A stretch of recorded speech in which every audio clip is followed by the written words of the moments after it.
Sekretaris Fraksi PDI Perjuangan DPRD Kota Denpasar, Wayan Swadi Putra mengatakan, pihaknya terus mendorong Dinas PU agar mendapatkan tambahan anggaran untuk pemeliharaan dan peningkatan jalan lingkungan, karena masih banyak ditemukan jalan lingkungan di Kota Denpasar yang kondisinya kurang baik.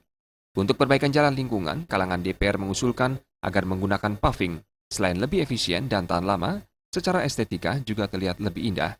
Dengan pola ini, nantinya masyarakat bisa mengajukan permohonan paving sesuai kebutuhan, sedangkan pengerjaannya dilaksanakan secara swadaya.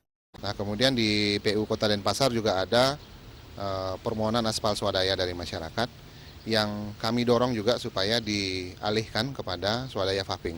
Artinya masyarakat yang berkeinginan untuk mengcover jalannya itu memohon paving kepada PU Kota Denpasar. Kemudian nanti dalam hal pelaksanaan pemasangannya secara swadaya akan dikerjakan oleh masyarakat.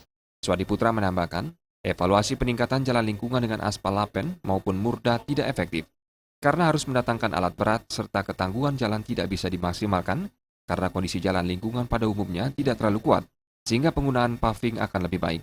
Upaya ini juga dinilai mampu menumbuhkan semangat swadaya untuk peningkatan dan menjaga kualitas jalan lingkungan di masing-masing perumahan penduduk. Juteja dan Joka Andika, Bali TV.